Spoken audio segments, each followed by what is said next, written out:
어머님, 짐 싸세요, 짐. 갑자기 뭔 짐을 싸라는 거니? 그동안 저희 집에서 공짜로 사셨잖아요. 칠순잔치 끝났으면 이제 가실 때도 됐죠. 칠순잔치의 열기가 가시기도 전 아들과 며느리는 지독한 곰팡내가 나는 지하방으로 저를 내쫓았습니다. 화려했던 칠순잔치는 저를 내쫓기 위한 마지막 쇼였던 것이죠. 하지만 아들 부부는 몰랐습니다. 이 썩어가는 지하방보다도 못한 끔찍한 나락으로 떨어져 저에게 싹싹 빌게 될 거란 것을. 안녕하세요. 저는 올해 74시 된 서옥희라고 합니다. 40년을 구멍가게를 운영하며 개미처럼 살아오면서 자식 뒷바라지했지만 그래도 행복했어요. 그런데 그 행복이 제 70번째 생일을 기준으로 끝이 나버렸습니다.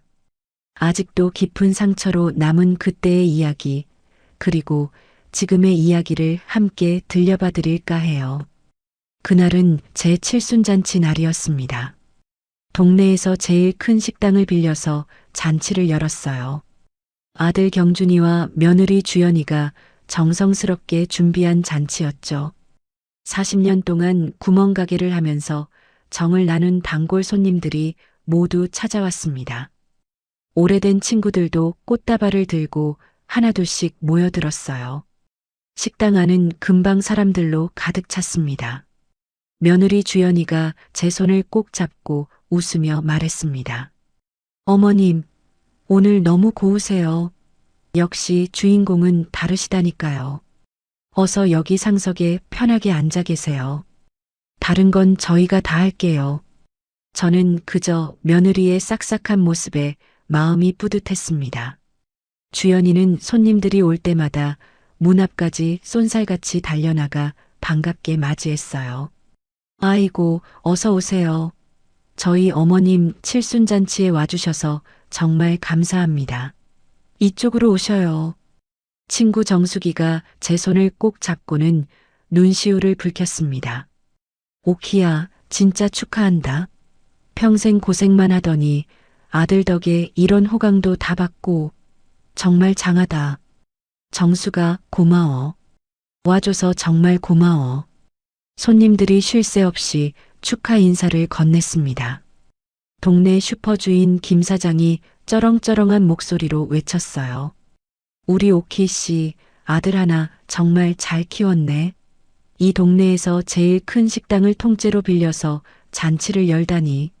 아이고, 부러워 죽겠네. 경준이가 제 옆에 척 서서 어깨를 감싸며 대답했습니다. 김 사장님 뭐려. 우리 엄마가 저 하나 키우시느라 평생을 바치셨는데요.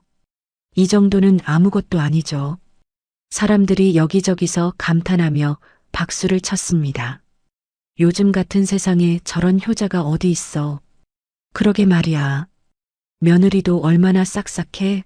선남선녀가 따로 없네. 저는 손님들의 칭찬을 들으며 가슴이 벅차올랐습니다. 혼자서 아들을 키우느라 고생했던 세월이 주마등처럼 스쳐 지나갔어요.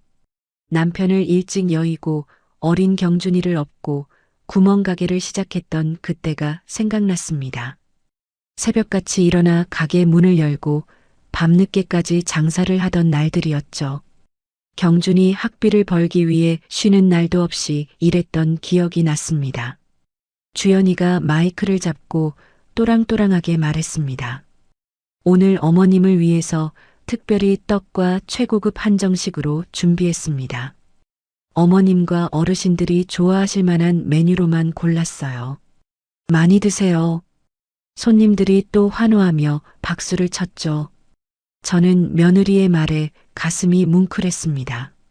정말 저를 끔찍이 생각해서 준비한 것 같았거든요. 물론 이 잔치 비용 500만 원은 제가 평생 구멍가게를 하며 모아둔 통장에서 나간 돈이었습니다. 경준이가 준비했다고 손님들에게는 말했지만 사실은 제 돈으로 치른 잔치였어요. 하지만 그게 대수인가요?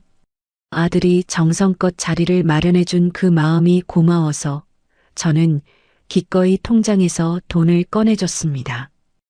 경준이가 식사 중간중간 제 어깨를 주무르며 살갑게 굴었어요. 엄마, 힘들었지? 이제 진짜 고생 끝이야. 이제 내가 다 알아서 할게. 엄마는 그냥 편하게 쉬면서 지내기만 해. 고맙다, 아들.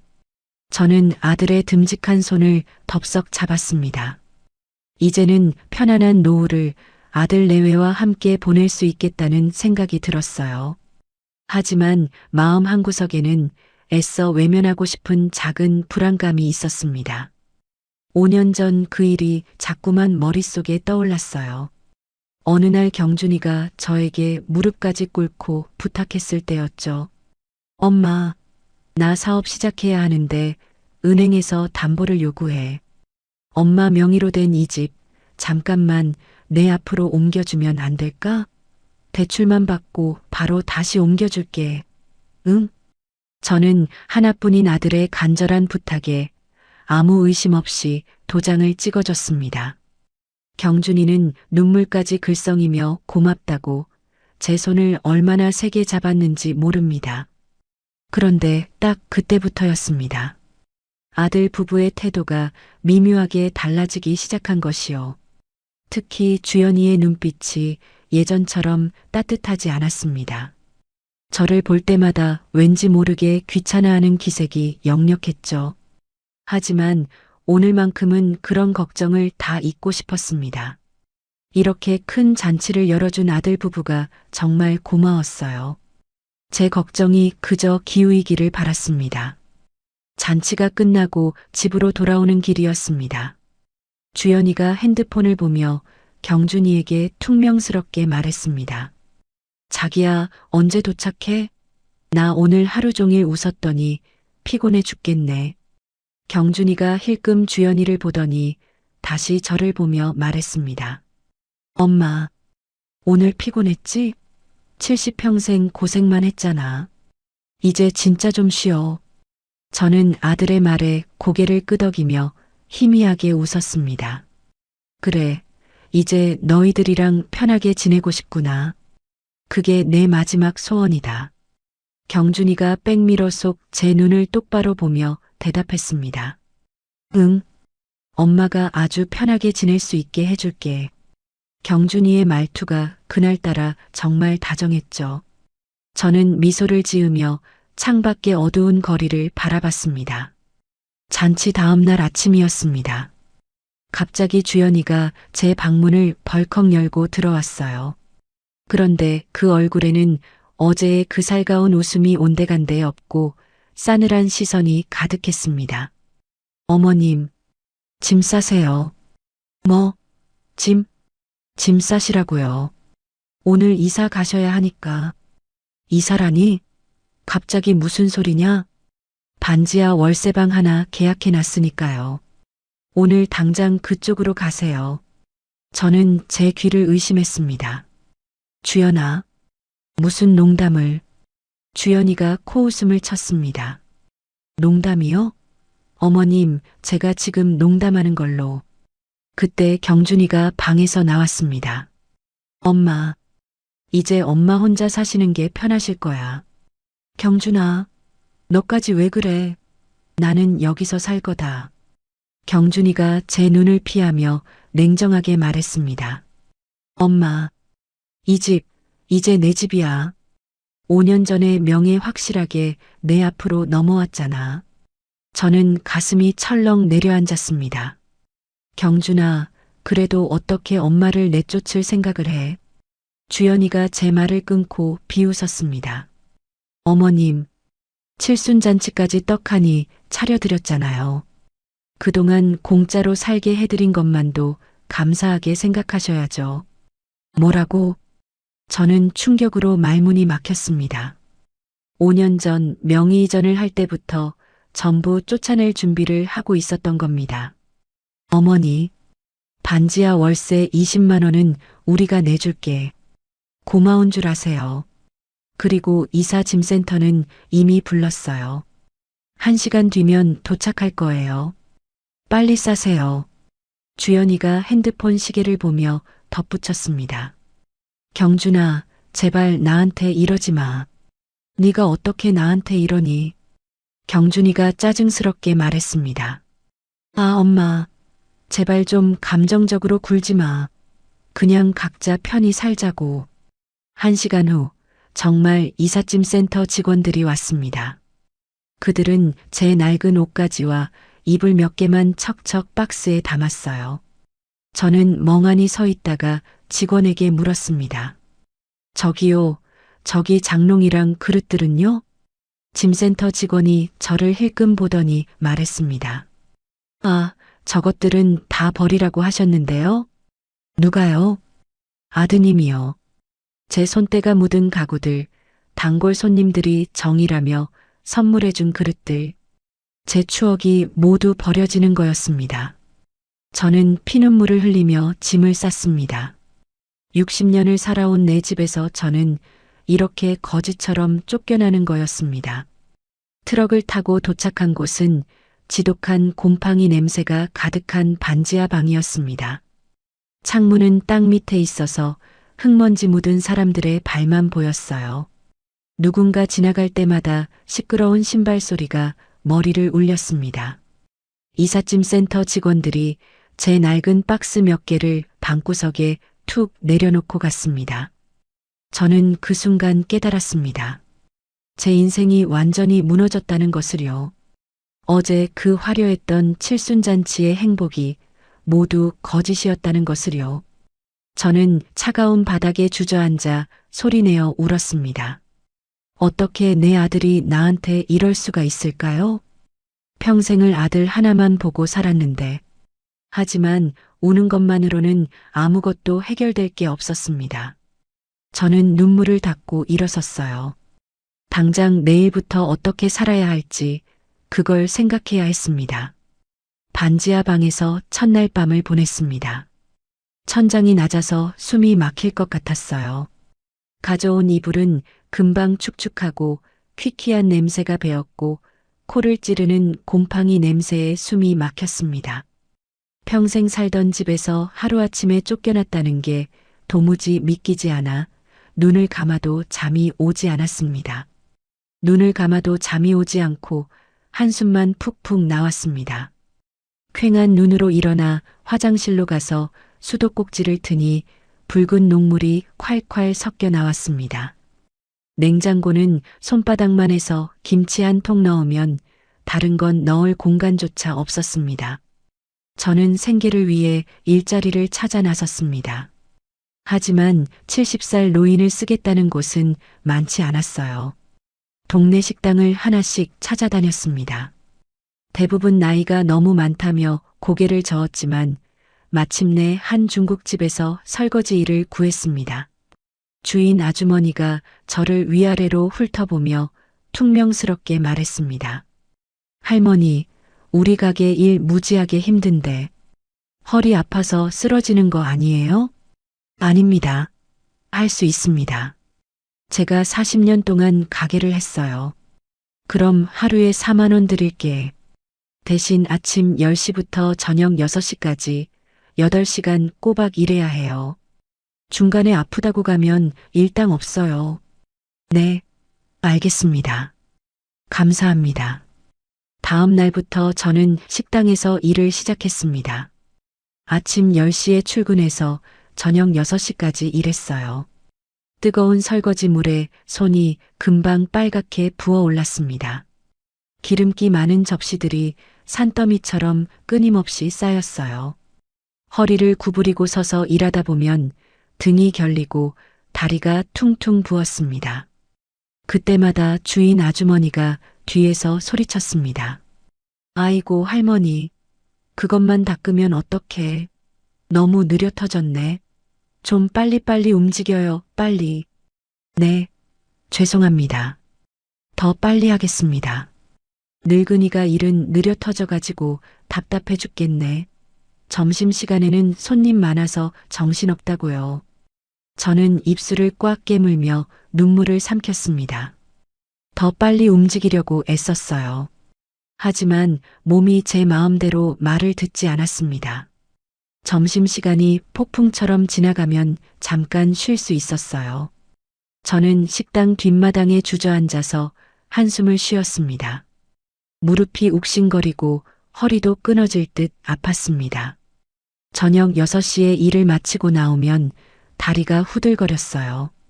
하지만 저는 곧장 집으로 갈 수 없었습니다. 저녁에는 전단지 아르바이트를 해야 했거든요. 근처 치킨집 전단지를 돌리는 일이었습니다. 전단지를 받아서 무거운 다리를 끌고 아파트 단지를 돌아다녔어요. 계단을 오르내리며 집집마다 문틈에 전단지를 끼워 넣었습니다. 무릎이 시큰거리고 욱신거렸지만 멈출 수 없었어요. 전단지를 다 돌리면 2만 원을 받았습니다. 밤 10시가 되어서야 겨우 집에 돌아왔습니다. 차가운 방바닥에 주저앉아서 발을 주무르는데 발바닥에는 시커먼 물집이 잡혀 있었어요. 한 달 동안 그렇게 뼈 빠지게 일했습니다. 식당 일로 80만 원, 전단지 일로 20만 원을 벌었어요. 월세를 내준다던 며느리의 말은 거짓말이었습니다. 결국 제가 월세 20만 원을 내야 했죠. 거기서 전기세, 수도세, 식비를 빼면 남는 게 거의 없었습니다. 제 통장에는 1,800만 원이 남아 있었어요. 칠순잔치 비용으로 500만 원을 쓴 후 남은 제 전 재산이었습니다. 저는 이 돈을 함부로 쓸 수 없었습니다. 이것마저 다 쓰면 정말 아무것도 남지 않을 테니까요. 어느 날 식당에서 정신없이 설거지를 하고 있는데 누가 저를 불렀습니다. 혹시 너 오키 맞지? 고개를 드니 동네 친구 정수기가 제 앞에 서 있었습니다. 정수기가 금방이라도 올 것 같은 표정으로 저를 바라봤어요. 오키야, 네가 왜 여기서 이런 일을 하고 있어? 저는 당황해서 고무장갑을 낀 손을 앞치마 뒤로 감췄습니다. 정수가, 여긴 어쩐 일이야? 그냥 심심해서 일 좀 하고 있어. 무슨 소리야? 칠순잔치 그렇게 크게 하더니 왜 여기서 설거지를 해? 이게 심심해서 할 일이니?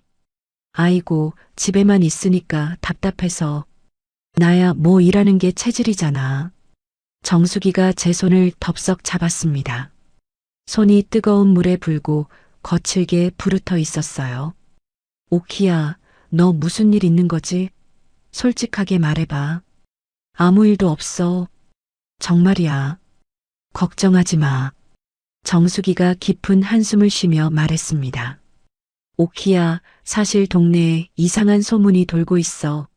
너 아들한테 쫓겨났다면서? 저는 눈물이 핑 돌아서 고개를 돌렸습니다. 무슨 소리야? 그런 거 아니야. 그냥 내가 혼자 사는 게 편해서 나왔어. 거짓말하지 마. 너 반지하 방으로 옮겼다는 거 다 알고 있어. 칠순잔치도 사실 네 돈으로 한 거라며? 저는 아무 말도 할 수 없었습니다. 정수기가 제 등을 가만히 토닥이며 말했습니다. 오키야, 얼마나 힘드니? 힘들면 나한테라도 얘기해. 제발 혼자 끙끙 앓지 말고. 고마워, 정수가. 정말 고마워. 정수기는 돌아가면서도 걱정스러운 눈으로 계속 뒤를 돌아봤습니다. 저는 다시 설거지통에 얼굴을 박았습니다. 눈물이 뜨거운 물 위로 뚝뚝 떨어져서 앞이 잘 보이지 않았습니다. 그렇게 비참하게 2달이 흘렀습니다. 어느 날 밤 지친 몸을 이끌고 집에 왔는데 누가 반지하 방문을 쾅쾅 두드렸어요. 저는 조심스럽게 문을 열었습니다.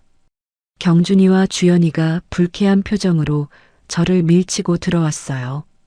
경준이가 방 안을 둘러보지도 않고 제게 삿대질하듯 말했습니다. 엄마, 통장 어딨어? 당장 내놔. 통장은 왜? 왜긴 왜야? 엄마 요즘 건망증 심해져서 깜빡깜빡하잖아. 이제 재산 관리는 이 아들이 해야겠어. 저는 기가 막혀서 경준이를 빤히 쳐다봤습니다. 무슨 소리야? 나 멀쩡해. 건망증 같은 거 없어. 주연이가 팔짱을 끼고 비웃듯이 끼어들었습니다. 어머님, 멀쩡하긴요. 요즘 기억력이 하루가 다르게 떨어지셨잖아요. 그거 치매 초기 증상이에요. 저희가 병원 예약해 놨으니까 가보셔야 해요. 나는 아무 데도 안 아파. 병원 갈 필요 없다고 했다. 경준이가 머리를 거칠게 쓸어 넘기며 짜증을 냈습니다. 엄마, 지난번에 길 잃어버렸잖아. 기억 안 나? 내가 언제 길을 잃어? 동네 슈퍼 주인이 그러던데 엄마가 집을 못 찾아서 한참을 헤매고 다녔다고. 저는 너무 어이가 없어서 실소가 터졌습니다. 경준아, 거짓말 좀 하지 마. 나는 단 한 번도 길을 잃은 적 없어. 주연이가 다그치듯 말했습니다. 어머님, 자꾸 이렇게 현실을 부정하시면 병세만 악화돼요. 빨리 치료받으셔야 한다니까요. 나 치매 아니라고. 너희들 도대체 무슨 속셈이야? 저는 있는 힘껏 목소리를 높였습니다. 경준이가 싸늘하게 눈을 빛내며 말했습니다. 엄마, 좋게 말할 때 통장 내놔. 엄마가 그 돈 관리하다가 사기라도 당하면 어떡해. 내가 안전하게 관리해 준다는 거잖아. 싫어. 단 한 푼도 못 줘. 이건 내 마지막 남은 돈이야. 진짜 말 안 통하네. 엄마, 이거 법적으로 처리할 수도 있어. 엄마가 정상적인 판단 능력이 없다고 판명되면 우리가 후견인 신청해서 재산 다 관리할 수 있거든. 저는 가슴이 철렁 내려앉았습니다. 경준이가 정말로 제 마지막 돈까지 빼앗으려 한다는 걸 알았어요. 나가, 이 돈에 미친 것들아. 당장 내 집에서 나가. 저는 문을 가리키며 소리를 질렀습니다. 경준이와 주연이가 어깨를 으쓱하며 밖으로 나갔습니다. 문이 닫히기 직전 주연이가 비웃는 목소리로 말했죠. 잘 생각해 보세요. 다 어머님 좋으라고 저희가 도와드리려는 건데 고집 부리지 마시고요. 문이 쾅 닫혔습니다. 저는 그 자리에 주저앉아서 숨겨둔 통장을 꺼내봤습니다. 1,800만 원. 이것마저 빼앗기면 저는 정말 끝이었습니다. 며칠 후 정수기가 또다시 저를 찾아왔습니다. 정수기가 조심스럽게 입을 열었습니다.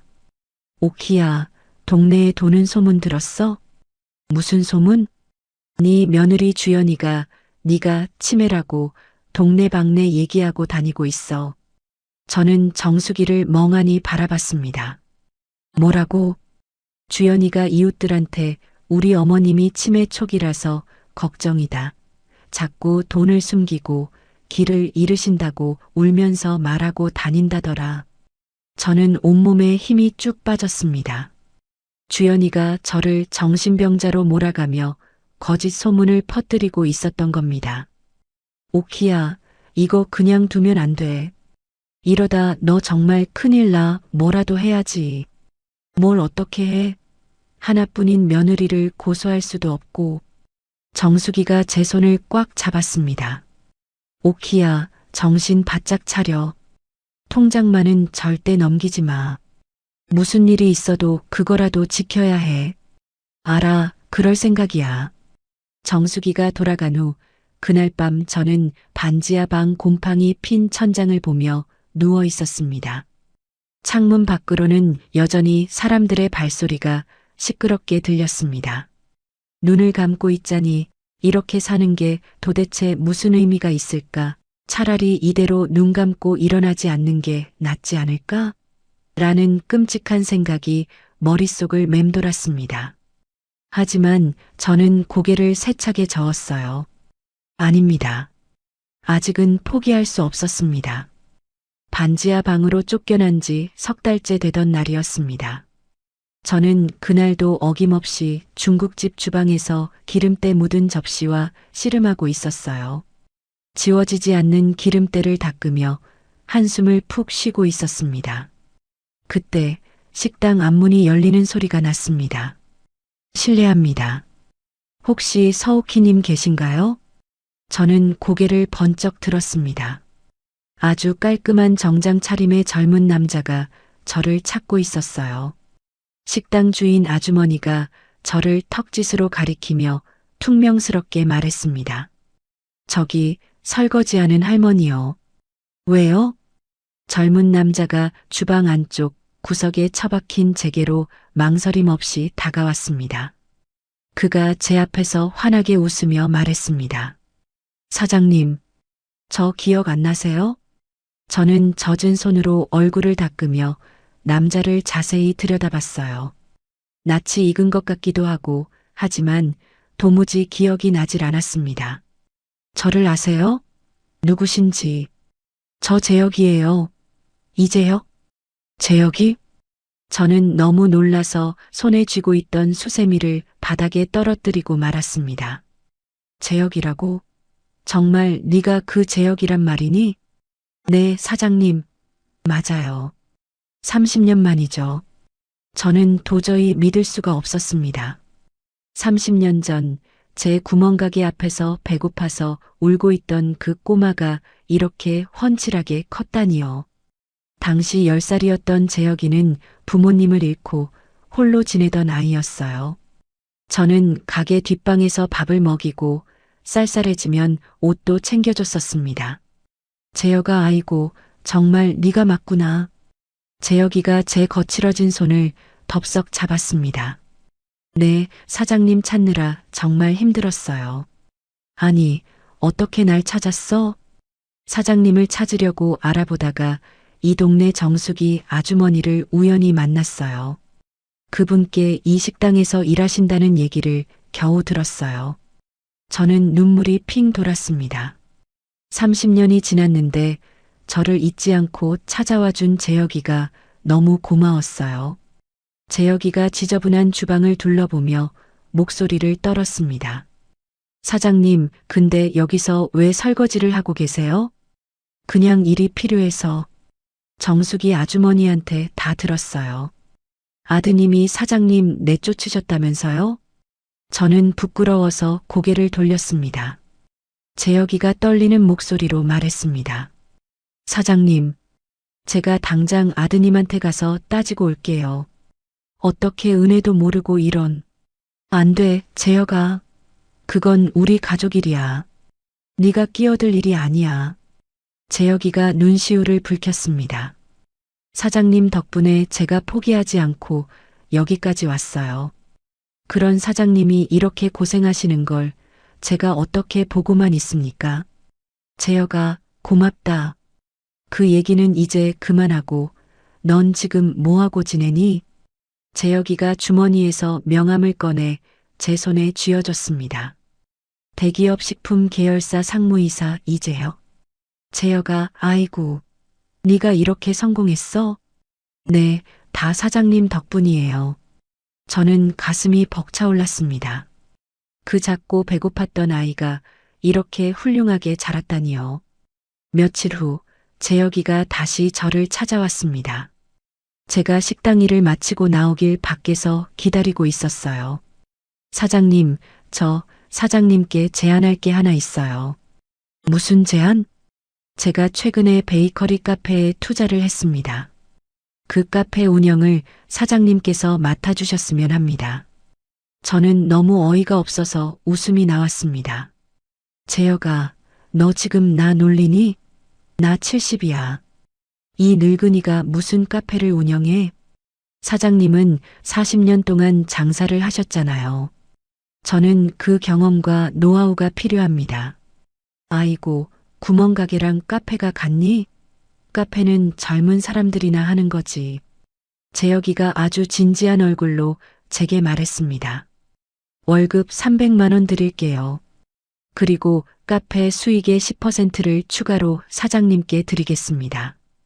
저는 깜짝 놀라서 재혁이를 멍하니 바라봤습니다. 뭐라고? 한 달에 300만 원? 네. 그리고 카페가 잘 되면 수익금도 더 많이 나눠 갖는 겁니다. 이건 투자 제안이에요. 재혁아, 그건 너무 많아. 나 같은 늙은이한테는 과분해. 재혁이가 제 손을 다시 한번 꼭 잡았습니다. 사장님, 제발 부탁드립니다. 저 혼자서는 안 돼요. 사장님의 그 따뜻한 마음씨와 경험이 꼭 필요합니다.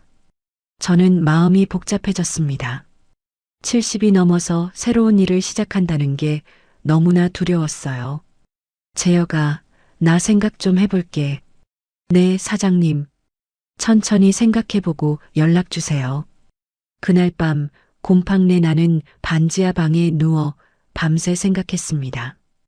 이 지긋지긋한 설거지와 전단지 돌리는 일로는 언제까지 버틸 수 있을까요? 몸은 하루가 다르게 아프고 힘들어지는데요. 재혁이의 제안이 자꾸만 머릿속을 맴돌았습니다. 며칠 후 제가 결심을 굳히려던 바로 그때였습니다. 경준이가 어떻게 알았는지 반지하 방문을 박차고 들어왔어요. 엄마, 지금 무슨 카페를 한다고 난리야? 누가 그러던? 시끄럽고 동네에 소문 다 났어. 엄마가 웬 사기꾼 놈한테 속아서 카페를 한다고. 경준이가 방안을 삿대질하며 화를 냈습니다. 엄마, 제정신이야? 그 자식이 엄마 꼬드겨서 이용하려는 거잖아. 엄마가 뭘 할 줄 아는 게 있다고. 재혁이는 그런 애가 아니야. 그때 뒤에 서 있던 주연이가 코웃음을 치며 끼어들었습니다. 어머님, 제발 정신 좀 차리세요. 치매 걸린 노인이 무슨 사업을 한다고 그래요? 동네 사람들한테 웃음거리 되고 싶으세요? 저는 주연이를 똑바로 쳐다보며 말했습니다. 나는 치매 아니라고 했다. 그리고 너 그따위 거짓말 좀 그만해. 언제까지 그 더러운 입을 함부로 놀리고 다닐 거니? 그러자 경준이가 제게 으름장을 놓았습니다. 엄마, 내가 어제 그 자식 만나서 단단히 경고했어. 다시는 우리 엄마한테 함부로 접근하지 말라고. 뭐라고? 네가 무슨 권리로? 저는 저도 모르게 소리를 질렀습니다. 경준이와 주연이가 놀란 표정으로 저를 바라봤어요. 나는 이제 내 인생 살 거야. 너희들은 이제 내 인생에서 신경 좀 끄고 살아. 엄마, 지금 이게 무슨 말이야? 나가. 당장 썩 나가지 못해? 경준이와 주연이가 씩씩거리며 나갔습니다. 저는 그 자리에 주저앉아서 한참을 그렇게 있었습니다. 그런데 이상했습니다. 분노로 온몸이 떨리면서도 마음 한구석이 후련했어요. 평생 처음으로 아들에게, 며느리에게 제 속마음을 터뜨린 것 같았습니다. 다음 날 저는 재혁이에게 전화를 걸었습니다. 재혁아, 나 할게. 네, 정말요, 사장님? 그래, 해볼란다. 이 늙은이가 뭘 할 수 있을지는 모르겠지만 한번 해볼게. 재혁이가 전화기 너머로 기뻐하며 말했습니다. 고맙습니다, 사장님. 정말 고맙습니다. 절대 후회 안 하실 거예요.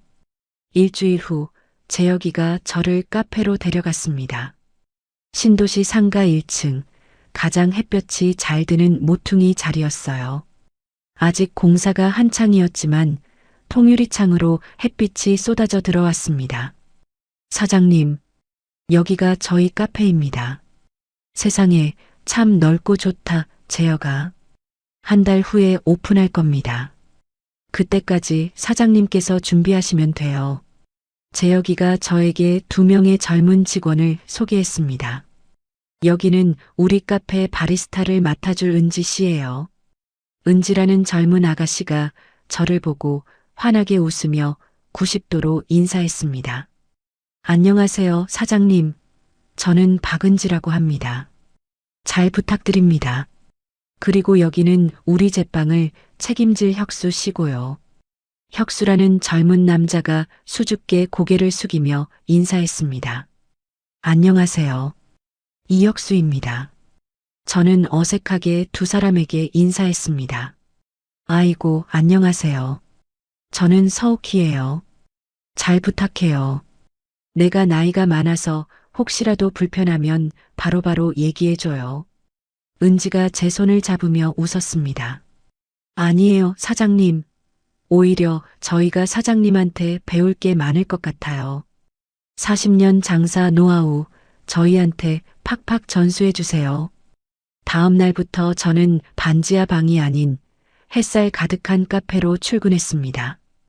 은지가 저에게 커피 만드는 법을 가르쳐 줬어요. 사장님, 여기 이 원두를요. 이렇게 갈아서요. 이 버튼을 꾹 누르시면 돼요. 아이고, 이건 또 뭐고 저건 뭐냐? 복잡해서 못하겠다. 천천히 하시면 돼요. 하나도 어렵지 않아요. 은지는 정말 친딸처럼 다정하고 친절하게 가르쳐 줬습니다. 제가 돌아서면 잊어버리니까 10번이고 20번이고 웃으면서 반복해서 알려줬어요. 혁수는 매일 새벽 4시에 출근해서 빵을 구웠습니다. 어느 날 제가 궁금해서 새벽에 일찍 나가봤어요. 혁수가 묵묵히 밀가루 반죽을 치대고 있었습니다. 혁수야, 매일 이렇게 일찍 나와서 일하니? 네, 사장님. 빵은 새벽에 구워야 손님들이 제일 맛있는 빵을 드실 수 있거든요. 아이고, 고생이 많구나. 괜찮습니다. 제가 좋아서 하는 일인데요. 저는 카운터에서 손님을 맞이하는 연습을 했습니다. 어서 오세요. 행복한 빵집입니다. 청소하는 법도 배우고 산더미 같은 재료를 정리하는 것도 익혔어요. 처음에는 모든 게 낯설고 서툴렀지만 하루가 다르게 점점 익숙해졌어요. 한 달이 지나고 드디어 카페가 문을 열었습니다. 재혁이가 커다란 꽃다발을 들고 왔어요. 사장님, 축하드립니다. 고맙다, 재혁아. 다 네 덕분이다. 하지만 기대와 달리 첫 달은 손님이 거의 없었습니다. 하루에 서너 명 오는 게 전부였어요. 저는 애써 카페를 차려준 재혁이한테 너무 미안했습니다. 재혁아, 손님이 너무 없네. 나 때문에 괜히 너만 손해보는 거 아니야? 사장님, 괜찮습니다. 이제 시작인데요. 시간이 좀 필요해요. 절대 걱정하지 마세요. 은지와 혁수도 제 어깨를 두드리며 힘을 내라고 격려해줬습니다. 저는 매일 아침 카페에 가장 먼저 나가서 청소를 하고 문 열 준비를 했습니다. 손님이 단 한 명 없어도 혁수는 빵을 구웠고 은지는 커피를 준비했어요. 카페 문을 연 지 2달째가 되었습니다. 조금씩, 아주 조금씩 단골 손님이 생기기 시작했어요. 근처 회사원들이 아침에 커피를 사러 오기 시작했습니다. 공부하러 오는 학생들도 가끔 들렀어요. 어느 날 오후 손님이 5명쯤 테이블에 앉아 있었습니다. 저는 카운터에서 막 주문을 받고 있었어요. 그때 카페 문이 벌컥 열렸습니다. 주연이었습니다. 며느리의 얼굴이 분노로 일그러져 있었어요. 어머님, 주연이가 카페가 떠나가라 큰 소리로 외쳤습니다. 커피를 마시던 손님들이 모두 놀라서 저희를 쳐다봤어요. 어머님, 지금 여기서 뭐 하시는 거예요? 주연아, 조용히 해. 손님들 계시다. 손님들. 주연이가 갑자기 손님들을 향해 돌아서며 소리쳤습니다. 여러분, 속지 마세요. 이 사람 저희 시어머니인데 치매 환자예요. 정신이 온전치 못한 사람이라고요. 이런 사람이 만든 음식을 어떻게 믿고 먹어요? 저는 얼굴이 불타는 것처럼 화끈거렸습니다. 손님들이 당황하며 수군거리기 시작했어요. 뭐야, 저 할머니가 치매라고? 헐, 그럼 여기 음식 먹어도 되는 거야? 신고해야 하는 거 아니야? 한 손님이 자리에서 벌떡 일어나 밖으로 나갔습니다.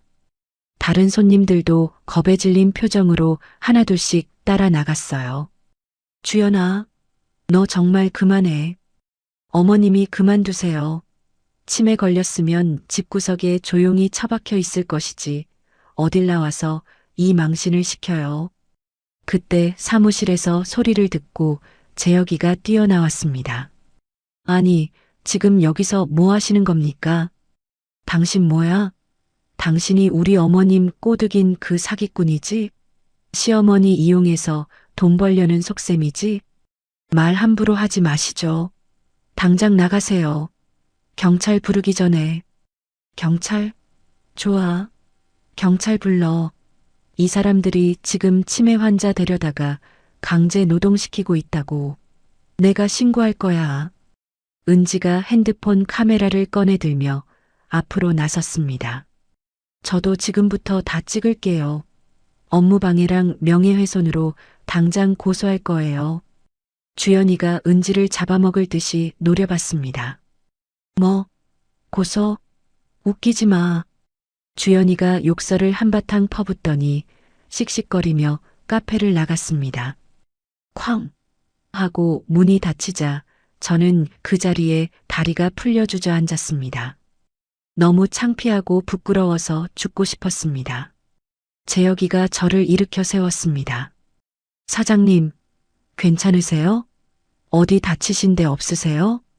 재혁아, 미안하다. 정말 미안해, 나 때문에. 아닙니다. 사장님 잘못이 아니에요. 절대 아니에요. 아니야, 나 그만둘게. 이러다가 너희들까지 다 망하겠어. 재혁이가 제 어깨를 꽉 잡았습니다. 사장님, 절대 포기하지 마세요. 저희가 있잖아요. 저희가 사장님 지켜드릴게요. 우리 힘내요, 네. 은지와 혁수도 제 옆으로 다가왔습니다. 맞아요, 사장님. 저희가 있잖아요. 저런 사람 말에 지지 마세요. 저는 흐르는 눈물을 닦았습니다. 이렇게 저를 믿어주는 젊은 사람들이 있는데 제가 여기서 포기할 수는 없었습니다. 그날 밤 경준이한테서 전화가 왔습니다. 엄마, 당장 그 카페 일 그만둬. 싫다. 뭐? 싫어. 엄마, 좋게 말할 때 그만두지 않으면 나도 법적 조치 취할 거야. 엄마, 정신 온전하지 않다고 병원에 신고해 버릴 거라고. 저는 더 이상 듣고 싶지 않아서 전화를 끊어버렸습니다. 손이 분노로 부들부들 떨렸습니다. 어떻게 제 아들이 저에게 이럴 수가 있을까요? 다음 날 아침 저는 무거운 마음으로 카페에 출근했습니다. 혁수가 갓 구운 단팥빵을 제게 건넸습니다. 사장님, 어제 놀라셨죠? 달달한 거 드시고 힘내시라고 특별히 팥 듬뿍 넣어서 만들었어요. 고맙다, 혁수야. 은지가 제 옆으로 다가와서 밝게 말했습니다. 사장님, 제가 어젯밤에 곰곰이 생각해 봤는데요. 제가 인스타그램에 우리 카페 이야기 올려도 될까요? 인스타그램? 그게 뭔데? 그냥 인터넷에 우리 사장님이랑 카페 사진이랑 글 올리는 거예요. 요즘엔 사람들이 그런 거 많이 보거든요. 저는 그게 뭔지 잘 모르겠지만 저를 위해 애쓰는 은지의 마음이 고마워서 고개를 끄덕였습니다. 그래, 뭐든 해봐라. 카페에 도움이 될 것 같으면 뭐든지 해봐. 은지가 제 손을 잡고 환하게 웃었습니다. 네, 사장님. 걱정 마세요. 우리 카페 꼭 대박 날 거예요. 저는 이 젊고 따뜻한 직원들의 마음에 다시 한번 힘을 얻었습니다. 그렇습니다. 아직 포기하기에는 일렀어요. 카페를 오픈한 지 석 달이 지났습니다. 손님들이 조금씩 늘어가던 어느 날 은지가 주방에서 다급하게 저를 불렀어요. 사장님, 빨리 이거 좀 보세요. 지금 난리 났어요. 은지야, 왜 그래? 무슨 일 났어?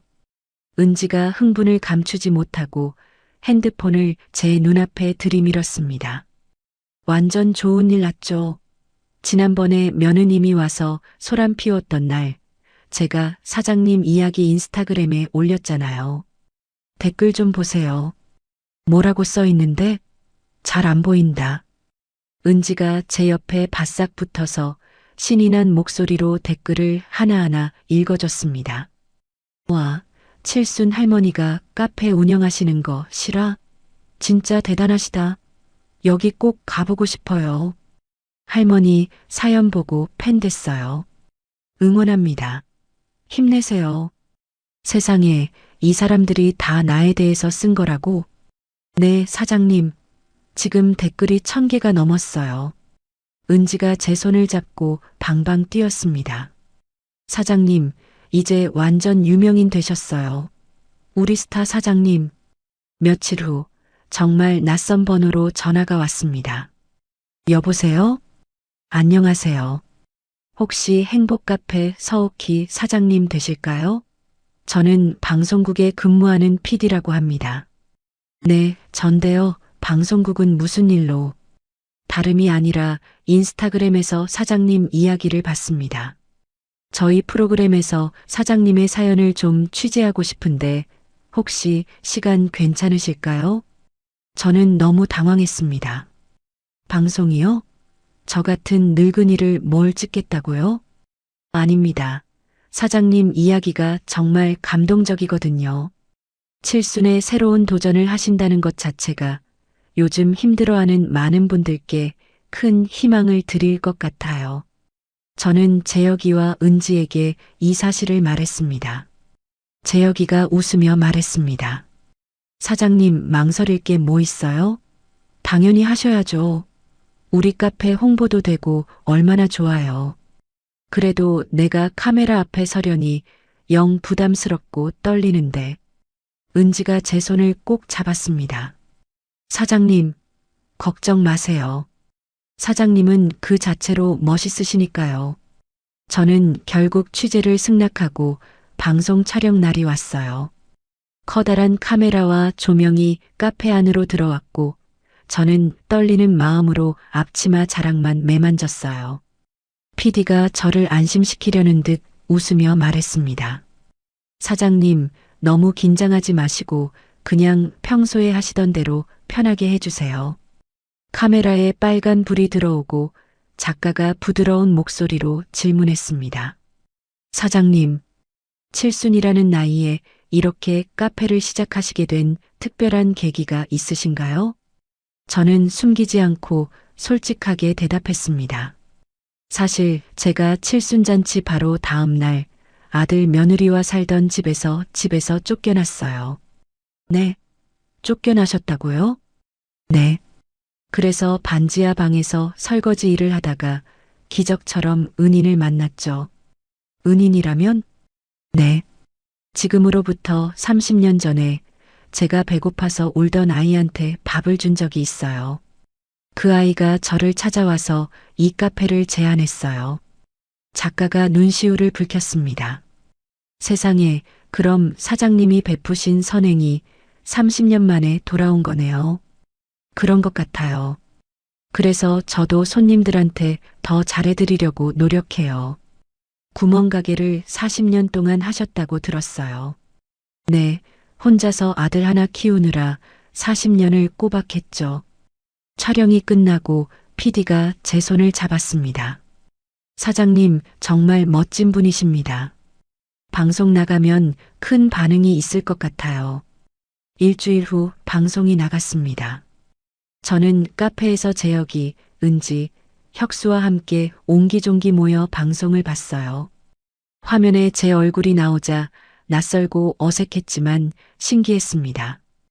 방송이 끝나자 재혁이가 박수를 치며 말했습니다.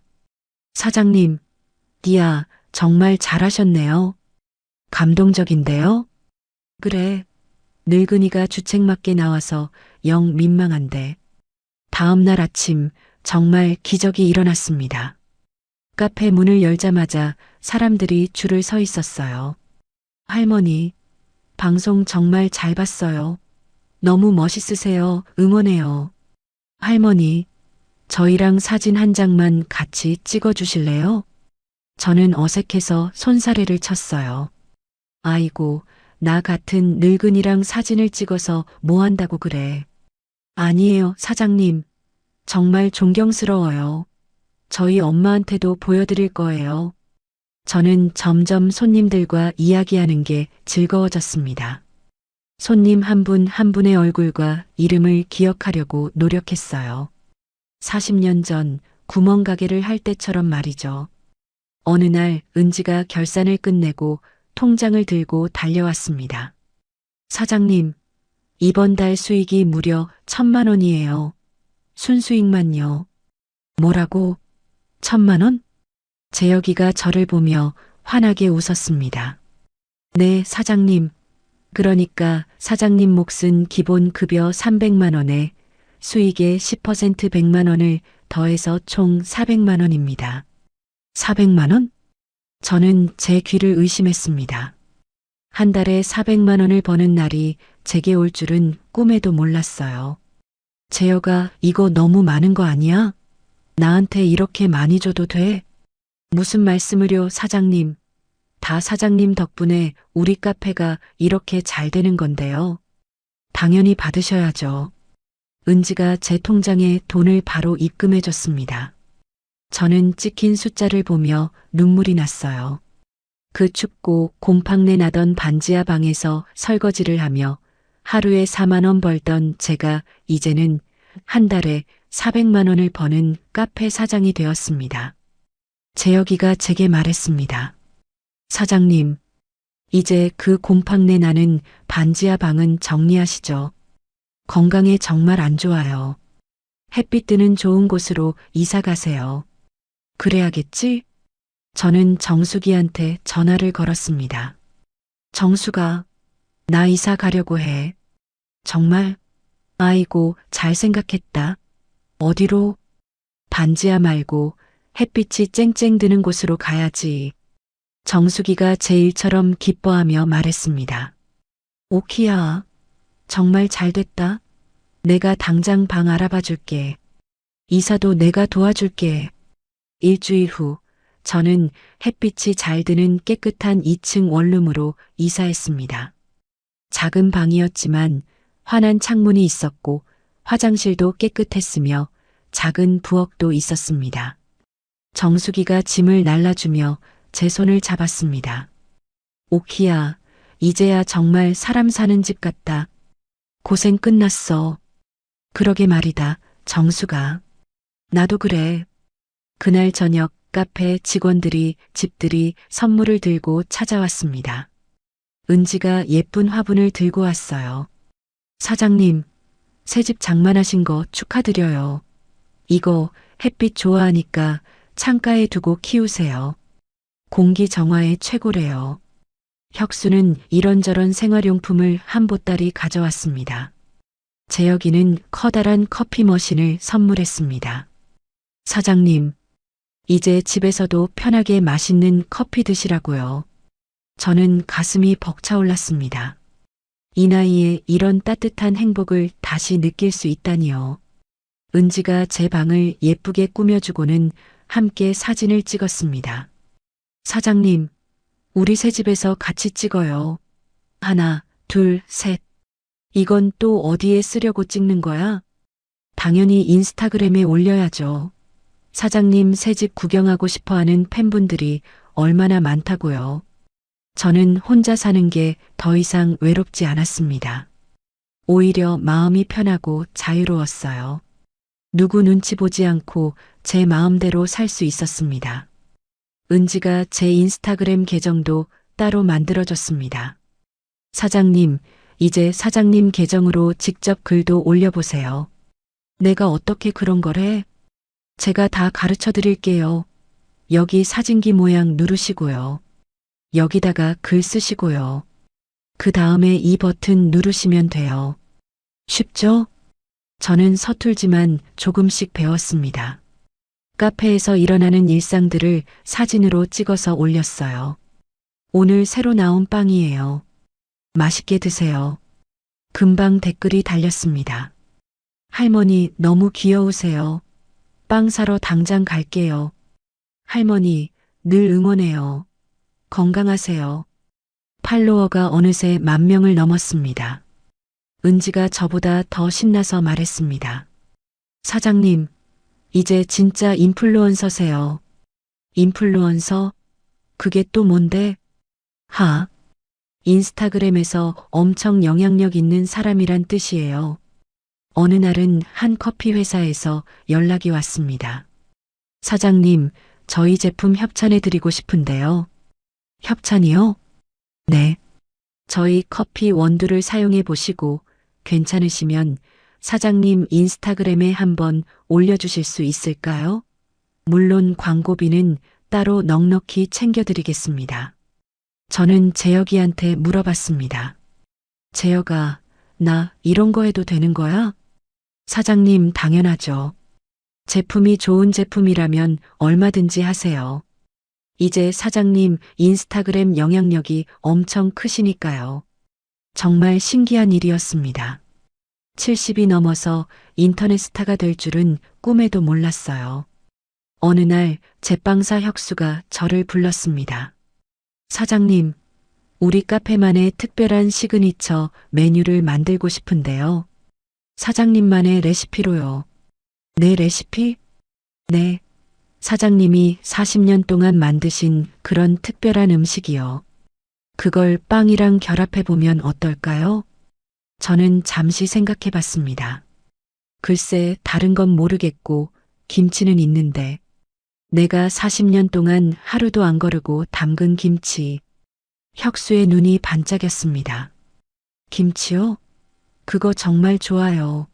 마침 냉장고에 넣어두신 김치 있으니까 당장 그걸로 뭔가 만들어 볼게요. 기다려주세요. 며칠 후 혁수가 조심스럽게 새로운 빵을 들고 왔습니다. 사장님, 이거 한번 드셔보세요. 사장님 김치로 만든 김치 크루아상입니다. 저는 조심스럽게 한 입 베어 물었습니다. 고소하고 바삭한 크루아상 빵 속에 제가 담근 김치의 매콤하고 깊은 맛이 어우러졌어요. 혁수야, 이거 정말 맛있는데? 정말요, 다행이다. 김치 크루아상은 금방 카페의 최고 인기 메뉴가 되었습니다. 손님들이 줄을 서서 사가는 빵이 되었어요. 저는 매일 아침 눈을 뜨는 게 행복했습니다. 70이 넘어서 제 인생에 이런 날이 올 줄은 정말 몰랐어요. 카페에 가는 발걸음이 즐거웠고 저를 보며 웃어주는 손님들을 만나는 게 기뻤습니다. 제 얼어붙었던 인생에 드디어 따뜻한 봄이 온 것 같았습니다. 카페를 오픈한 지 정확히 1년이 되던 날이었습니다. 저는 그날따라 새벽부터 눈이 떠져서 카페로 향했어요. 오늘은 손님들에게 감사하는 마음으로 1주년 기념 행사를 하는 날이었습니다. 오랜만에 가슴이 설레고 두근거렸어요. 가게에 도착하니 은지와 혁수가 벌써 와서 분주하게 준비하고 있었습니다. 사장님, 어서 오세요. 아이고, 오늘 주인공이신데 제일 일찍 오셨네. 얼른 저기 편하게 앉아 계세요. 아니야. 나도 뭐라도 거들어야지. 손님들 오시는데.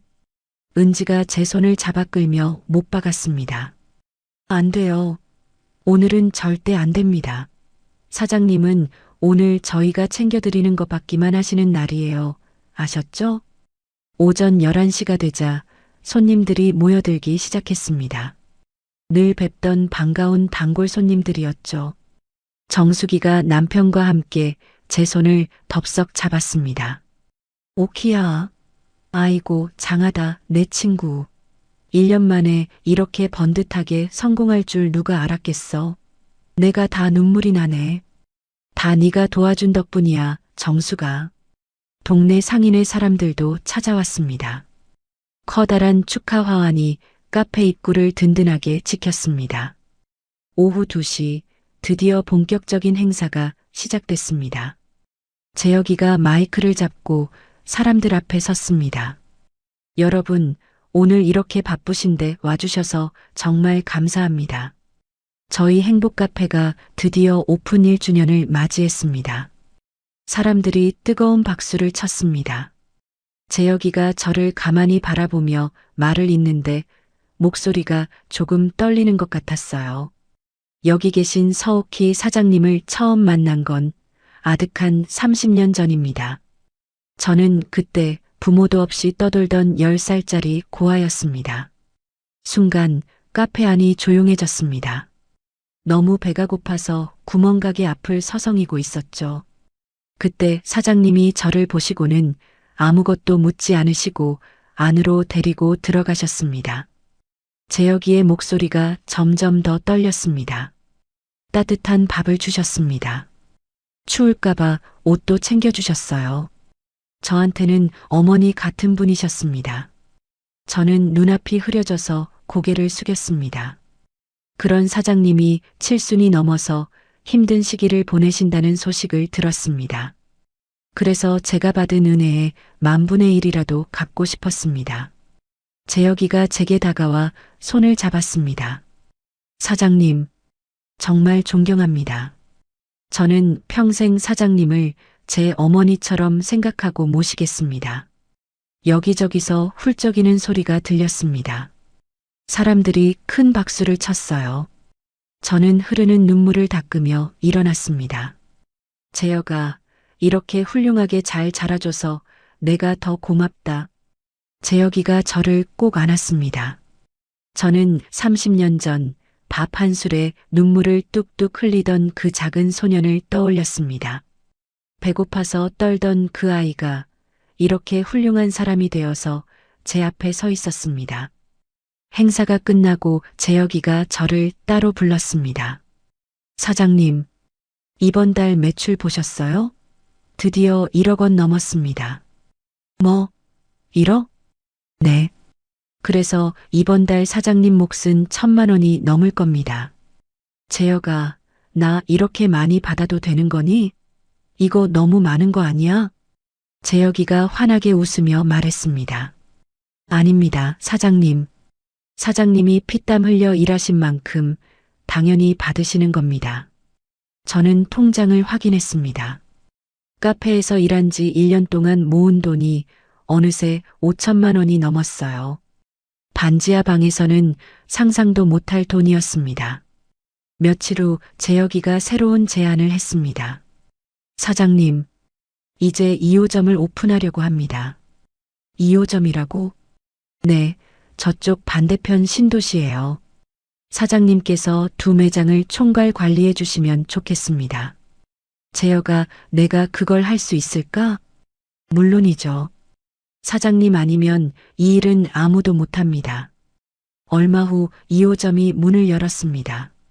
저는 2매장을 오가며 직원들을 관리하고 손님들을 챙겼어요. 몸은 바빴지만 마음은 날아갈 듯 즐거웠습니다. 손님들을 만나고 젊은 직원들과 이야기하는 게 제 삶의 활력이 되었습니다. 어느 날 저녁 은지가 저를 보며 물었습니다. 사장님, 요즘 행복하세요? 저는 은지를 보며 환하게 웃었습니다. 그럼 행복하고 말고 내 인생에 이렇게 행복한 적이 없었어. 은지가 제 손을 잡으며 웃었습니다. 헤헤. 저도 사장님 만나서 매일매일 행복해요. 나도 너희들 만나서 정말 행복하다. 1년 전 그 춥고 곰팡내 나던 반지하 방에서 숨죽여 울던 제가 이제는 많은 사람들에게 희망을 주는 사람이 되었습니다. 재혁이, 은지, 혁수, 정숙이 그들이 제 곁에 있었습니다. 저는 매일 아침 카페에 가는 게 즐거웠습니다. 손님들을 만나는 게 기뻤습니다. 70이 넘어서 이런 삶을 살 수 있다는 게 그저 감사했어요. 카페 1주년을 넘기고 석 달쯤 지났습니다. 어느 날 오후 카페는 손님들로 제법 붐비고 있었어요. 저는 카운터에서 웃으며 손님들의 주문을 받고 있었습니다. 그때 갑자기 카페 문이 쾅 하고 요란하게 열렸어요. 주연이었습니다. 며느리의 얼굴은 눈물과 콧물로 완전히 범벅이 되어 있었어요. 주연이가 저를 보자마자 미친 듯이 달려와서 제 앞에 무릎을 꿇었습니다. 어머님, 어떡해요, 어머님. 손님들이 모두 놀라서 저희 쪽을 쳐다봤어요. 카페 안의 공기가 순식간에 얼어붙었습니다. 저는 너무 당황해서 주연이를 일으키려 했습니다. 주연아, 너 지금 뭐 하는 짓이야? 어서 일어나. 사람들이 다 보잖아. 어머님, 경준 씨가. 주연이가 울부짖으며 말을 잇지 못했습니다. 저는 순간 가슴이 쿵 하고 내려앉았어요. 경준이가 왜? 무슨 일이야? 어서 말해. 병원에 입원했어요. 스스로 목숨을 버리려고 했어요. 저는 귀를 의심했습니다. 뭐라고? 그게 지금 무슨 소리야? 스스로를 해쳤어요. 다행히 제가 발견해서 병원에 겨우 데려갔어요. 저는 다리에 힘이 풀려 그 자리에 쓰러질 뻔했습니다. 마침 은지가 놀라서 달려와 저를 부축했어요. 사장님, 괜찮으세요? 주연이가 제 옷자락을 붙잡고 매달렸습니다. 어머님, 제발 우리 경준 씨 좀 살려주세요. 빚독촉 때문에 도저히 견딜 수가 없대요. 저는 떨리는 목소리로 물었습니다. 빚이 도대체 얼만데? 3억이에요. 저는 입을 다물지 못했습니다. 그때 사무실에서 재혁이가 뛰쳐나왔습니다. 사장님, 이게 무슨 일입니까? 괜찮으십니까? 주연이가 재혁이를 보자마자 그 아이에게도 매달렸습니다. 제발 저희 어머님 좀 설득해 주세요. 지금 아들이 죽게 생겼단 말이에요. 재혁이가 저를 보며 조심스럽지만 단호하게 말했습니다. 사장님, 정신 차리십시오. 함정일 수 있습니다. 조심하셔야 해요. 재혁아, 그래도 내 아들이야. 저 지경이라는데 병원에는 가봐야지. 저는 떨리는 손으로 앞치마를 벗었습니다. 은지야, 미안한데 카페 좀 부탁해. 네, 사장님. 걱정 마시고 어서 다녀오세요. 재혁이가 저를 차에 태웠습니다. 주연이도 훌쩍이며 뒷자리에 따라 탔어요. 병원으로 가는 내내 저는 손이 덜덜 떨리는 것을 멈출 수가 없었습니다. 병원에 도착했습니다. 일반 병동이 아니라 굳게 문이 닫힌 정신과 병동이었어요. 주연이가 앞장서서 병실로 저를 안내했습니다. 문을 열고 들어갔습니다. 경준이가 침대에 멍하니 누워 있었습니다. 왼쪽 손목에는 하얀 붕대가 칭칭 감겨 있고 초점 없는 눈으로 천장만 바라보고 있었습니다. 경준아. 경준이가 아주 천천히 고개를 돌리고는 저를 보자마자 다쳤던 눈물샘이 터진 듯 눈물이 주르륵 흘렀습니다. 엄마. 경준이가 아이처럼 흐느끼기 시작했습니다. 왜 그랬어? 왜 이런 끔찍한 짓을 했어? 죄송해요. 엄마 정말 죄송해요. 너 잘못되면 이 엄마 보고는 어떻게 살라고. 매일같이 빚쟁이들한테 전화가 와요. 더는 견딜 수가 없었어요. 그때 의사가 들어왔습니다. 보호자분이십니까? 네, 제가 엄마입니다. 환자가 현재 극심한 우울증과 불안장애를 겪고 있습니다. 당분간은 가족들의 절대적인 관심과 지원이 필요합니다. 얼마나 입원해야 하나요? 최소한 달은 지켜봐야 할 것 같습니다. 약물 치료와 상담 치료를 병행할 겁니다. 저는 고개를 끄덕였습니다. 의사가 나가고 저는 경준이를 보며 말했습니다. 경준아, 다른 생각 아무것도 하지 말고 일단 치료부터 받아. 병원비는 이 엄마가 어떻게든 낼게. 주연이가 제 손을 덥석 잡았습니다. 어머님, 고맙습니다. 정말 고맙습니다. 저는 복잡한 감정에 휩싸였습니다.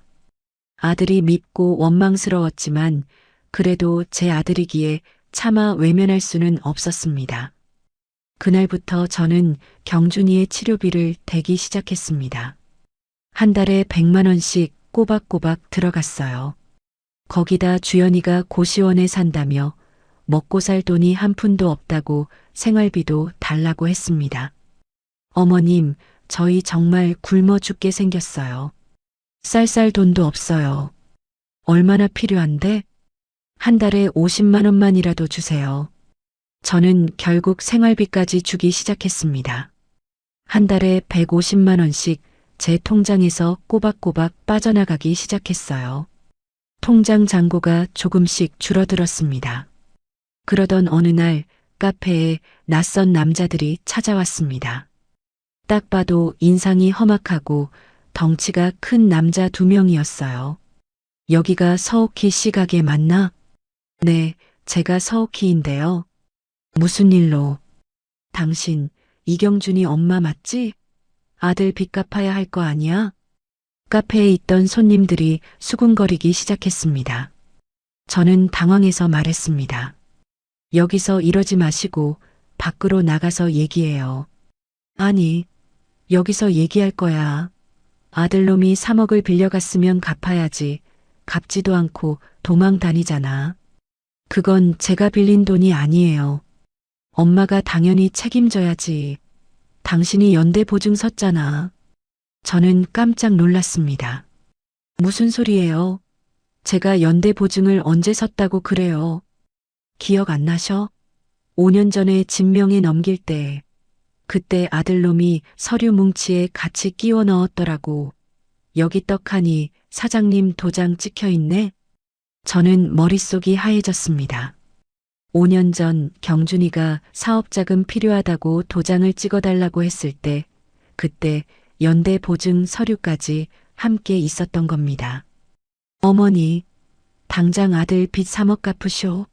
안 그러면 여기 이 멀쩡한 카페 싹 다 압류해서 거덜낼 거니까. 손님들이 겁에 질려 하나둘씩 일어나 나가기 시작했습니다. 재혁이가 사무실에서 달려와 남자들을 막아섰습니다. 지금 이게 무슨 짓입니까? 영업 방해하시는 거 모르세요? 당장 나가십시오. 뭐야, 이 자식은? 저는 이 카페 대표입니다. 한 번만 더 행패 부리면 당장 경찰 부를 겁니다. 남자들이 재혁이를 위아래로 훑어보더니 비웃으며 나갔습니다. 하지만 그게 끝이 아니었습니다. 빚쟁이들은 그 다음 날도 계속 찾아와 카페 앞에서 행패를 부렸어요. 손님들이 불안해하며 카페 발길을 뚝 끊었습니다. 은지가 울먹이며 말했습니다. 사장님, 어떡해요? 요즘 손님이 정말 반으로 줄었어요. 매출이 눈에 띄게 감소했습니다. 한 달에 1억 원 넘던 매출이 5천만 원으로 곤두박질 쳤어요. 재혁이가 심각한 표정으로 말했습니다. 사장님, 이젠 결단하셔야 합니다. 아드님과 법적으로 선을 긋지 않으면 사장님이 평생 일군 이 카페가 정말 위험해집니다. 재혁아, 그래도 어떻게 내 아들을... 사장님, 아드님 빚 때문에 카페까지 망하면 어떡하실 겁니까? 정신 차리셔야 해요. 며칠 후 주연이가 또다시 카페로 찾아왔습니다. 손님이 없는 텅 빈 시간을 노려서 온 것 같았어요. 어머님, 저 마지막 부탁이 있어요. 또 무슨 부탁인데? 딱 5천만 원만 빌려주세요. 그것만 있으면 빚쟁이들 급한 불 끄고 경준 씨도 다시 시작할 수 있어요. 네. 저는 단호하게 고개를 저었습니다. 안 된다. 그건 못 줘. 그건 내 마지막 노후 자금이야. 어머님, 카페에서 매달 돈 버시잖아요. 돈방석에 앉으셨다면서요. 그렇다고 5천만 원을 어떻게 줘? 나도 살아야지. 주연이가 눈을 부릅떴습니다. 뭐라고요? 돈이 있으면서도 아들을 버리시겠다, 이 말이에요? 버리는 게 아니야. 치료비랑 생활비는 매달 주고 있잖아. 그게 어디 돈이에요? 푼돈이잖아요. 빚을 갚아야 우리 경준 씨가 살 수 있다고요. 주연이가 악에 받쳐 소리를 지르며 나갔습니다. 그리고 며칠 후 은지가 울면서 제게 핸드폰 화면을 보여줬습니다. 인터넷에 온갖 악성 댓글이 달리기 시작한 겁니다. 그 빵집 할머니 알고 보니 위선자래요. 아들이 죽어가는데 돈 몇 푼이 아까워서 버렸대요. 사장님, 도대체 누가 이런 끔찍한 글을 퍼뜨리는 걸까요? 저는 순간 주연이의 그 도끼 어린 눈빛을 떠올렸습니다. 은지야, 혹시 누가 이런 글을 올린 건지 알 수 있어? 은지가 여기저기 추적해 보더니 말했어요. 며느님이 온갖 동네 커뮤니티에 이 글을 올리고 다녔어요. 저는 그 자리에 주저앉았습니다. 제 며느리가 저를 파렴치 안으로 몰아가며 거짓 소문을 퍼뜨리고 있었던 겁니다. 고민 끝에 저는 경준이를 다시 만나기로 했습니다. 병원에서 퇴원한 경준이를 주연이가 말한 고시원 근처의 작은 카페에서 만났죠. 엄마, 경준이가 한 달 새에 몰라보게 수척해져 있었습니다. 경준아, 5천만 원은 못 준다. 하지만 네가 정말 다시 일어설 때까지 치료비랑 생활비는 계속 줄게. 엄마, 그것만으로는 빚을 갚을 수가 없어. 빚쟁이들이 매일같이 찾아온다고. 나한테 있는 돈을 다 주면 이 엄마는 다시 그 곰팡내 나는 반지하로 가야 해. 이제 그렇게는 못 산다. 경준이가 소리쳤습니다. 아니, 엄마가 자식을 도와줘야 하는 거 아니야? 엄마는 돈 많잖아. 나는 평생 너 하나만 보고 살았어. 너를 위해서라면 뭐든지 다 했어. 하지만 이제는 이 엄마도 내 인생을 살고 싶다. 저는 처음으로 아들에게 제 속마음을 솔직하게 말했습니다. 경준이가 충격받은 표정으로 저를 바라봤어요. 그때 옆에 있던 주연이가 벌떡 일어나 소리쳤습니다. 어머님은 정말 피도 눈물도 없는 냉혈한이에요. 자식이 죽어가는데 지금 그 말이 나와요. 나도 더는 죽고 싶지 않아. 나도 살고 싶어서 이러는 거야. 저는 그 말을 남기고 카페를 나왔습니다. 카페로 돌아왔지만 마음이 천근만근 무거웠습니다. 그날 밤 잠을 한숨도 자지 못했습니다. 다음 날 아침 카페 문을 열려고 하는데 경준이와 주연이가 카페 앞에 서 있었습니다. 엄마, 문 열어. 당장 문 열라고. 어머님, 우리 얘기 좀 들어주시라니까요. 문 여세요. 이른 아침부터 출근하던 손님들이 지나가며 힐끔힐끔 쳐다봤어요. 저는 어쩔 수 없이 문을 열었습니다. 경준이와 주연이가 득달같이 안으로 들어왔어요. 마침 커피를 사러 온 손님 몇 분이 있었습니다.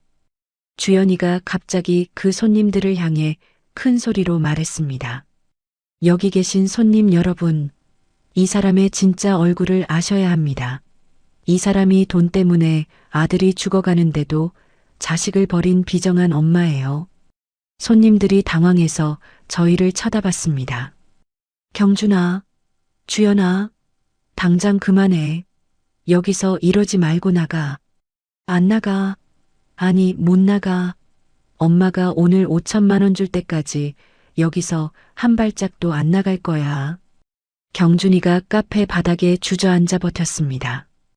은지가 다급하게 전화로 경찰을 불렀습니다. 경찰이 도착할 때까지 그 끔찍한 소동이 계속됐어요. 손님들은 모두 겁에 질려 도망치듯 나갔습니다. 결국 경찰이 경준이와 주연이를 업무방해로 데리고 나갔습니다.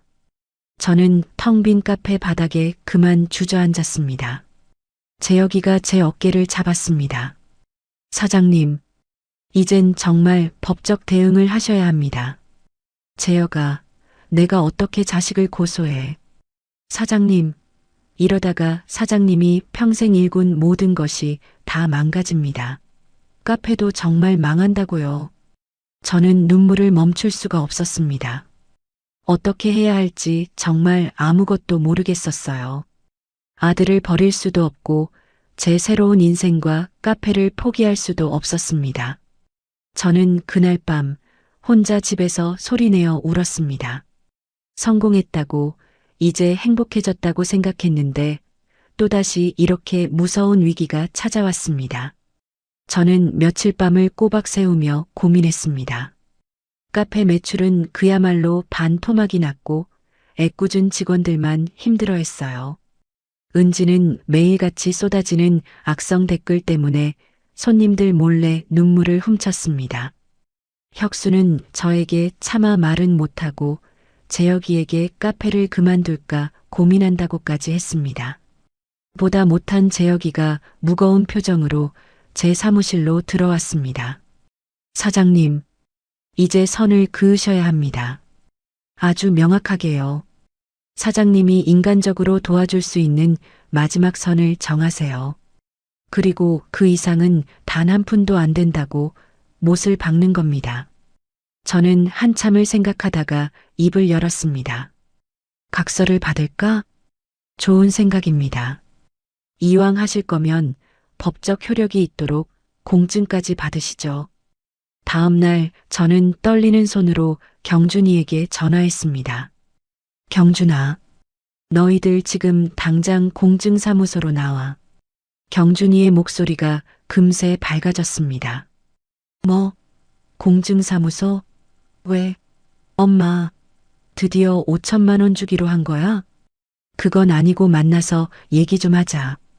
경준이와 주연이가 한껏 기대해 부푼 얼굴로 공증사무소로 들어왔습니다. 재혁이와 공증인이 제 옆에 앉아 있었죠. 저는 준비한 서류를 두 사람 앞으로 내밀었습니다. 이거 읽어봐. 경준이가 의아한 표정으로 서류를 읽기 시작했습니다. 아들의 얼굴이 순식간에 굳어졌어요. 엄마, 이게 지금 뭐야? 각서야. 이제부터 우리가 서로 지켜야 할 약속이다. 경준이가 각서를 책상에 내팽개치듯 말했습니다. 매달 고작 50만 원? 엄마, 장난해? 이걸로 우리 둘이 어떻게 살아? 저는 단호하게 말했습니다. 2년 동안, 딱 2년 동안만 매달 50만 원씩 생활비를 줄게. 네 치료비 명목이다. 하지만 그 이상은 단 한 푼도 없어. 옆에 있던 주연이가 악을 쓰듯 소리쳤습니다. 어머님, 그럼 3억이나 되는 빚은 어떡하고요? 그건 너희 두 사람이 알아서 해결해. 내가 너희더러 빚지라고 했니? 저는 각서 내용을 하나하나 짚어줬습니다. 그리고 다시는 빚쟁이들 시켜서 카페에 찾아오게 하지 마. 인터넷에 나에 대해 거짓말 올리는 것도 당장 멈춰. 주연이가 눈을 동그랗게 뜨고 시치미를 뗐습니다. 네, 제가 언제요? 저는 그런 적 없는데요. 거짓말하지 마. 네 계정으로 동네 커뮤니티마다 거짓말 퍼뜨린 거 우리 직원이 증거 다 가지고 있어. 주연이가 결국 입을 다물었습니다. 이 약속 중에 단 하나라도 어기면 그날로 생활비 지원은 끊을 거야. 그리고 그땐 정말 나도 법적 조치를 취할 수밖에 없어. 경준이가 고개를 세차게 저었습니다. 싫어. 엄마, 이건 너무하잖아. 받아들일 수 없어. 그때 옆에 있던 재혁이가 조용히 입을 열었습니다. 이것마저 거절하시면 두 분은 정말 아무것도 받지 못합니다. 사장님께서 주시는 마지막 기회입니다. 주연이가 다급하게 경준이의 팔을 잡아 끌었습니다. 여보, 제발 그냥 사인해. 이것조차 안 받으면 우리 정말 길바닥에 나앉는단 말이야. 제발. 경준이가 저와 재혁이를 노려보며 망설이다가 결국 펜을 집어들었습니다. 아들은 각서에 거칠게 사인을 했습니다. 공증인이 그 위에 도장을 찍었고 저는 그 각서를 받아들었습니다. 마음이 이상하게도 한결 가벼워졌어요. 공증사무소를 나오자 재혁이가 말했습니다. 사장님, 정말 잘하셨습니다. 재혁아, 그동안 내가 너무 미안했다. 이제 우리 카페를 다시 살려야지. 네. 우선 직원들한테 먼저 사과부터 하시는 게 좋겠습니다. 저는 카페로 돌아오자마자 은지와 혁수를 불렀습니다. 은지야, 혁수야, 정말 미안하다. 나 때문에 너희들한테까지 큰 피해를 줬구나. 은지가 고개를 저었습니다. 아니에요. 사장님 잘못이 아니잖아요. 아니야. 앞으로는 다시는 이런 일 없을 거야. 내가 너희한테 약속할게. 혁수가 저를 보며 씩씩하게 말했습니다. 사장님, 저희는 사장님 믿어요. 걱정 마세요. 은지가 핸드폰을 꺼냈습니다. 사장님, 이제는 우리가 진실을 밝혀야 해요. 제가 인스타그램에 어머님 입장이 담긴 글 올려도 될까요? 그래, 올려라. 은지가 글을 쓰기 시작했습니다. 저의 입장을 차분하게 설명하고 주연이가 거짓말을 퍼뜨렸던 증거 자료도 함께 올렸어요. 글을 올린 지 얼마 되지 않아 댓글이 달리기 시작했습니다. 와, 며느리가 진짜 악마였네. 할머니 응원합니다. 그동안 오해해서 죄송해요. 거짓말 퍼뜨린 며느리가 문제네요. 그렇게 저를 비난하던 악성 댓글들은 사라졌습니다. 저를 진심으로 응원해주는 진짜 팬들이 다시 돌아왔습니다. 카페를 다시 정상화하기 위해 리뉴얼 이벤트를 준비했습니다. 재혁이가 말했습니다. 사장님, 분위기를 바꿀 겸 새로운 이미지를 만들어야 합니다. 어떻게 하면 좋을까? 그동안 우리를 믿고 기다려준 단골 손님들을 초대해서 작게나마 감사 행사를 여는 겁니다. 일주일 후 카페에서 감사 행사를 열었습니다. 반가운 단골 손님들이 모두 모였어요. 혁수가 새로운 메뉴를 가득 들고 나왔습니다. 사장님, 그리고 여러분, 이 위기를 기회로 삼고자 제가 새로운 메뉴를 개발했습니다. 어머, 그게 뭔가? 바로 전통 한과와 빵을 결합한 퓨전 베이커리입니다. 여기 약과빵, 그리고 강정 크루아상입니다. 손님들이 시식해보고는 감탄했습니다. 세상에, 이거 정말 맛있는데? 너무 신기해요. 한과랑 빵이 이렇게 잘 어울리네요. 이 새로운 메뉴는 금방 입소문을 타기 시작했습니다. 은지가 이 기회를 놓치지 않고 SNS 마케팅을 강화했습니다. 사장님, 이제부터는 매일매일 새로운 콘텐츠를 올릴게요. 아이고, 고맙다, 은지야. 사장님의 일상, 혁수 씨의 새로운 메뉴, 손님들과의 이야기. 이런 따뜻한 걸 계속 올릴 거예요. 점차 떠났던 손님들이 돌아오고 새로운 손님들이 찾아오기 시작했습니다. 매출도 서서히 회복되기 시작했어요.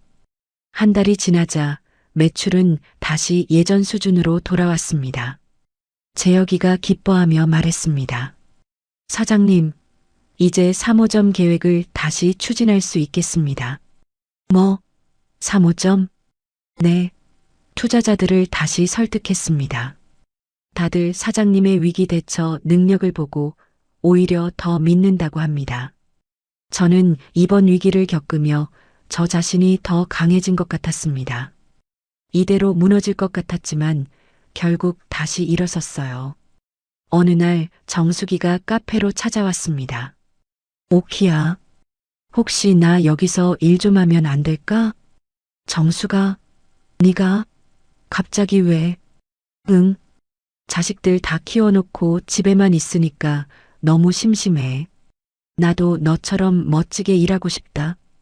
그래, 그럼 파트타임으로 한번 해봐.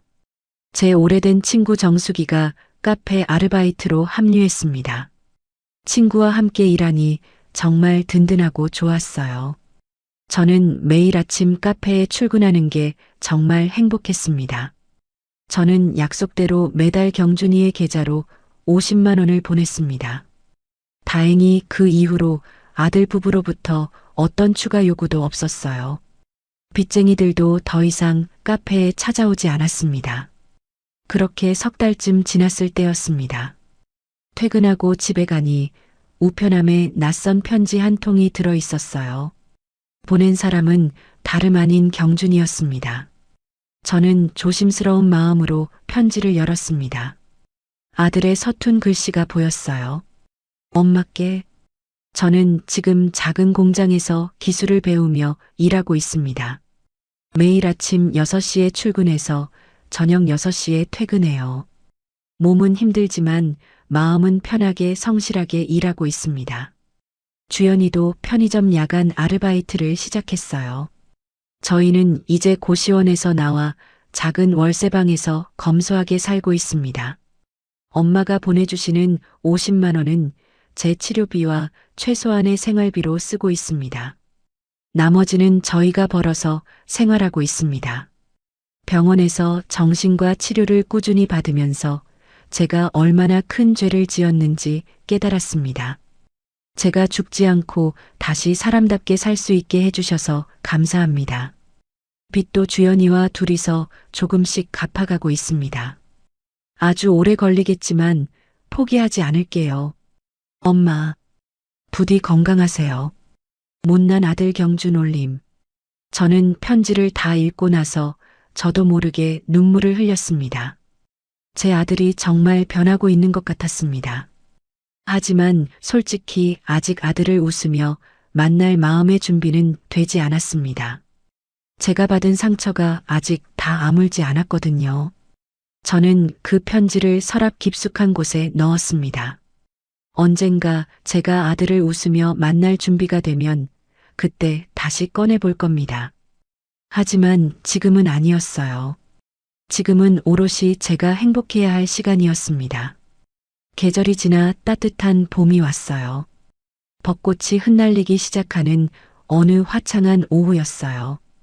카페 문이 조용히 열리길래 저는 카운터에서 고개를 들었습니다. 경준이었습니다.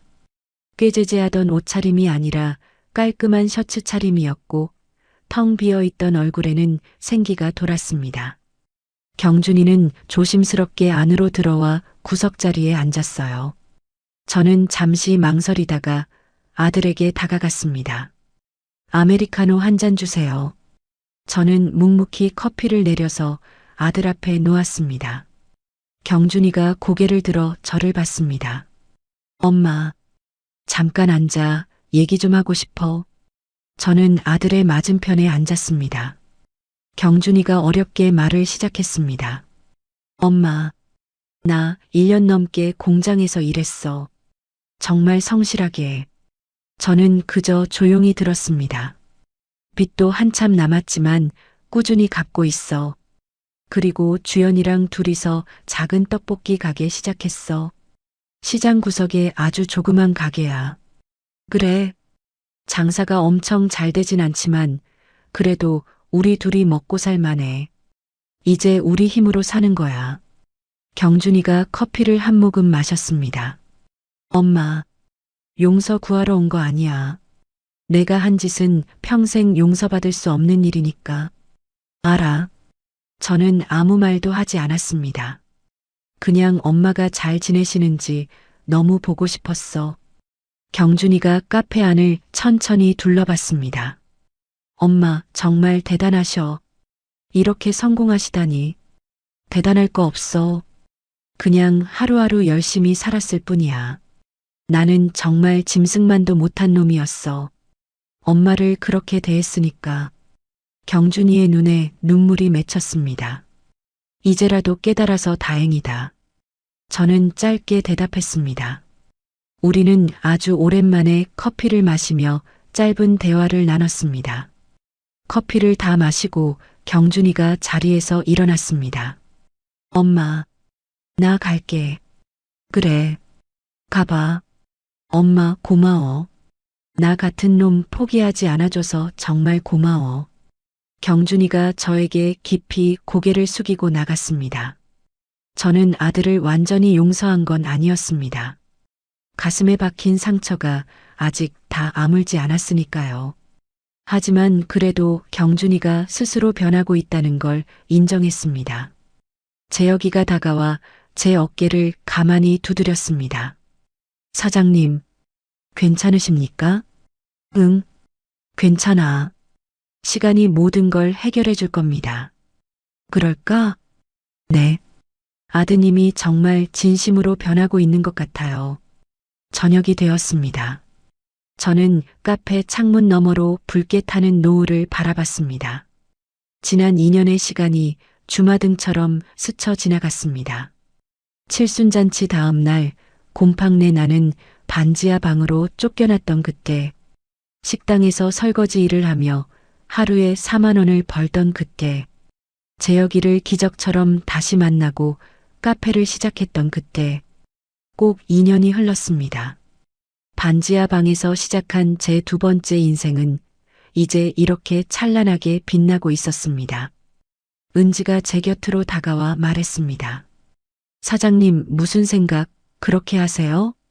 그냥 지난 시간을 좀 돌아보고 있었어. 사장님은 정말 멋지세요. 제 롤모델이에요. 아이고, 무슨, 은지야 고마워. 혁수가 갓 구운 빵을 가져왔습니다. 사장님, 이거 드셔보세요. 방금 구웠어요. 고맙다, 혁수야. 정수기가 청소를 하며 씩씩하게 말했습니다. 오키야, 우리 진짜 성공했다. 그렇지? 그래. 정말 잘 살고 있어, 우리. 은지가 퇴근하며 문을 닫고 인사했습니다. 저는 혼자 남아서 카페를 둘러봤습니다. 이곳이 제 삶의 터전이고 제 꿈을 이룬 곳입니다. 저는 깨달았습니다. 피로 맺어진 가족보다 진심으로 저를 아끼고 위하는 사람들과 함께하는 것이 진짜 가족이라는 것을요. 재혁이, 은지, 혁수, 정숙이. 이들이야말로 제 진짜 가족이었습니다. 70의 나이에도 새로운 시작은 가능하다는 것을 저는 제 삶으로 증명해냈습니다. 너무 늦은 나이란 없습니다. 포기하지 않으면 언제든 다시 시작할 수 있는 거죠. 저는 카페 불을 끄고 밖으로 나왔습니다. 봄바람이 따뜻하게 제 뺨을 스쳤어요. 벚꽃이 바람에 흩날려 내렸습니다. 저는 하늘을 올려다봤습니다. 별이 총총히 빛나고 있었어요. 고마워요. 저에게 이렇게 눈부신 두 번째 인생을 주셔서. 저는 작은 목소리로 중얼거렸습니다. 집으로 걸어가는 길. 제 발걸음은 그 어느 때보다 가벼웠습니다. 내일 아침이 기다려졌습니다. 카페에 가서 손님들을 만나고 제 세 가족들과 웃으며 이야기하고 따뜻한 커피를 내리는 일. 그게 바로 제 행복이었습니다. 72년을 살아오며 가장 행복한 시간이 바로 지금이었습니다. 그리고 이 행복은 앞으로도 계속될 거예요. 저는 환하게 웃으며 집으로 향했습니다. 제 두 번째 인생은 지금 이 순간에도 가장 아름답게 빛나고 있었습니다. 제 긴 이야기를 들어주셔서 감사합니다. 저는 이제 제 상처를 인정하고 내 선택을 존중하며 당당하게 살아갈 거예요. 이야기를 끝까지 들어주신 분이 계시다면 잘 들었다고 댓글 하나만 남겨주세요. 감사합니다.